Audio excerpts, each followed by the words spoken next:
दोस्तों, क्या आपने कभी ऐसा महसूस किया है जैसे आप एक अंधेरे कुएं में फंस गए हैं और बाहर निकलने का कोई रास्ता नहीं है?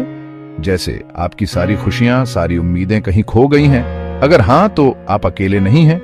लाखों लोग हर दिन डिप्रेशन के साथ जीते हैं। डिप्रेशन एक दिमागी बीमारी है जिसमें इंसान हमेशा उदास, निराश और थका हुआ महसूस करता है। यह सिर्फ एक बुरा दिन या थोड़ी सी उदासी नहीं है, बल्कि एक गहरी और लंबे समय तक रहने वाली प्रॉब्लम है जो आपके सोचने, महसूस करने और जीने के तरीके को बदल सकती है। लेकिन दोस्तों, ये एक बात हमेशा याद रखना, डिप्रेशन एक ऐसी बीमारी है जिसका इलाज मुमकिन है। इस वीडियो में हम डिप्रेशन क्या है, इसके लक्षण क्या हैं, इसके क्या कारण होते हैं और सबसे जरूरी, इससे कैसे निपटा जा सकता है, इस बारे में बात करेंगे। डिप्रेशन के लक्षण सिर्फ आपके मन तक ही सीमित नहीं होते, ये आपके पूरे व्यक्तित्व को प्रभावित करते हैं। सबसे पहले हम बात करते हैं उन भावनात्मक लक्षणों की जो आपको बताते हैं कि कहीं आप डिप्रेशन का शिकार तो नहीं। हमेशा उदास और खालीपन का अनुभव होना, जैसे जिंदगी में कुछ बचा ही ना हो, कोई मकसद ना हो, खुद पर भरोसा ना होना, खुद को बेकार और नाकाम समझना, अपनी ही नजरों में गिर जाना, भविष्य के बारे में निराशा, लगता है जैसे अंधेरा कभी खत्म नहीं होगा, और सबसे खतरनाक, बार बार सुसाइड के ख्याल आना। अगर आपके मन में खुद को नुकसान पहुंचाने के विचार आ रहे हैं तो तुरंत किसी से बात करें, किसी मेंटल हेल्थ स्पेशलिस्ट से मदद लें। याद रखें, आप अकेले नहीं हैं और मदद हमेशा मौजूद है। डिप्रेशन सिर्फ आपके मन को ही प्रभावित नहीं करता, बल्कि इसके लक्षण आपके शरीर पर भी दिखाई दे सकते हैं। आपकी नींद खराब हो सकती है, या तो आपको बहुत नींद आने लगेगी या फिर नींद आना ही बंद हो जाएगी।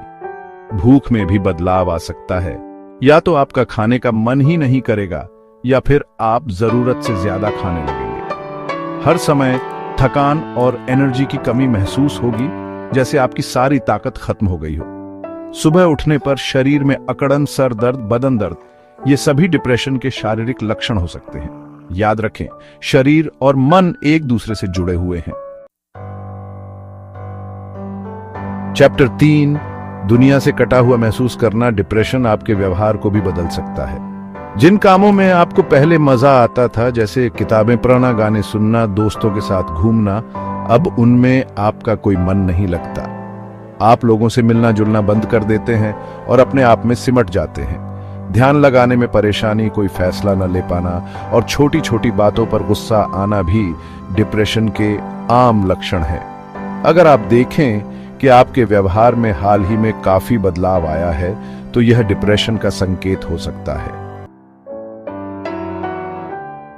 चैप्टर 4, डिप्रेशन के कारण। जड़ तक जाना जरूरी है। डिप्रेशन किसी एक कारण से नहीं होता, बल्कि कई चीजों की वजह से हो सकता है। अगर आपके परिवार में किसी को डिप्रेशन रहा है, तो आपको भी इसके होने का खतरा बढ़ जाता है। दिमाग में कुछ केमिकल्स का असंतुलन, जैसे सेरोटोनिन और डोपामीन, भी डिप्रेशन का कारण बन सकता है। जिंदगी में कोई दुखद घटना, जैसे किसी अपने का खोना, नौकरी जाना या रिलेशनशिप में नाकामी, भी डिप्रेशन को बढ़ा सकती है।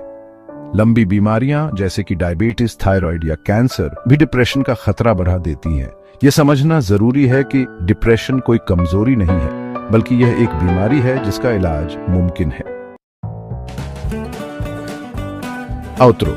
उम्मीद की किरण। दोस्तों, डिप्रेशन एक गंभीर बीमारी है, लेकिन यह याद रखना बहुत जरूरी है कि यह एक ऐसी बीमारी है जिसका इलाज मुमकिन है। अगर आपको लगता है कि आप डिप्रेशन से जूझ रहे हैं, तो कृपया किसी मेंटल हेल्थ एक्सपर्ट से संपर्क करें। इलाज के कई तरीके उपलब्ध हैं, जैसे काउंसलिंग, दवाइयां और लाइफस्टाइल में बदलाव। अपने परिवार और दोस्तों से बात करें, उनका सपोर्ट आपके लिए बहुत मददगार साबित हो सकता है। याद रखें, आप अकेले नहीं हैं और इस अंधेरे से बाहर निकलने का रास्ता जरूर है। जिंदगी खूबसूरत है और आप भी इस खूबसूरती को दोबारा से महसूस करें।